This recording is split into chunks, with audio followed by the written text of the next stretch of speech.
What you can see happening here is a type of theft known as relay theft, where two thieves are working in collaboration. They've got some software, some hardware, and an antenna.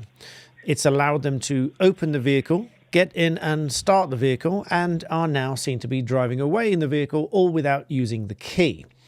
This is a sophisticated method of attack, which has resulted in some manufacturers' vehicles not being insured because insurers are refusing to insure those vehicles because of this very problem. Many people I know have cancelled orders for certain vehicles because they simply cannot get insurance.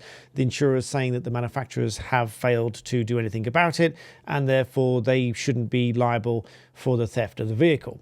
How this works is two thieves are working in collaboration. One is standing by the door of the vehicle, one is standing by the house with an aerial. Each of them have a box or device with software which is relaying the signal between the key and the car. First of all, allowing them to open the car, then getting in and fooling the car into thinking, or the system on board the car into thinking, that the key is present inside the vehicle. It is relaying the signal from the key to inside the car through these devices. And therefore, by amplification and mimicking this signal, it's allowing them to start and drive away these vehicles without the key. It's very effective because, as you can see, it's very quick. It is obviously highly sophisticated and it requires no physical contact with the house. Gone are the days when they used to get a fishing rod through the letterbox of a door and hook the keys and bring them out through the door. Thieves and their measures have moved on since then. But if you have a keyless entry vehicle and you can start the vehicle by push button because the key is present in the vehicle, your vehicle might well be susceptible to this. There are, however, certain countermeasures to prevent this from happening. One of which, and I would suggest a combination of these because not one is just going to be entirely sufficient by itself. What you can do, which is what I have done, is to buy a pouch and a box which will block the signals from the key. I've tested it, and whilst if it's only in the pouch right next to the vehicle, it still does open the vehicle because it's close enough.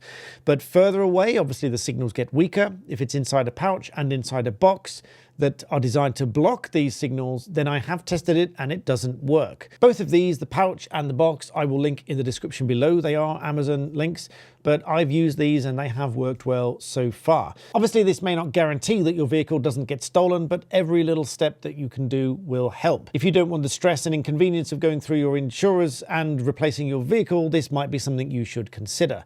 But then we come on to what you can do about this if you look through your cameras, as this camera saw here, and see somebody standing outside walking around with an aerial. The aerial dance, as some people have called it. Well, I've done a number of videos on defending your home and your property, and there's a good deal of information on the CPS website as well, which I will also link in the description below.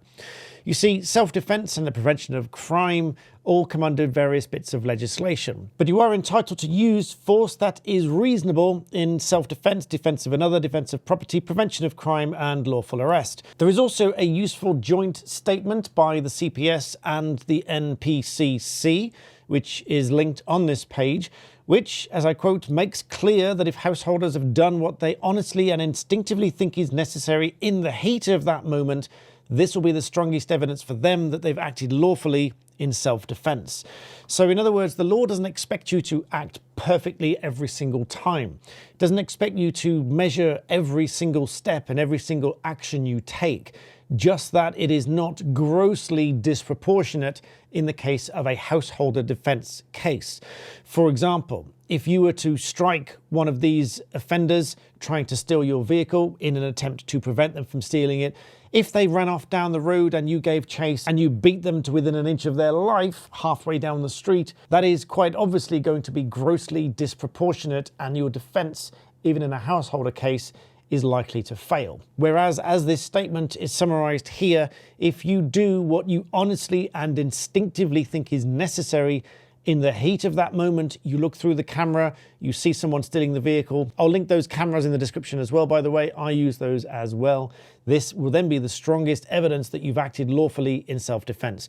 So please do be mindful, particularly over Christmas when you'll be visiting people in different areas that you're not familiar with and so on. Check out those products in the description below. They can all help to prevent someone stealing your vehicle. But in the meantime, please stay safe out there. Make sure you subscribe. And as always, thank you for watching.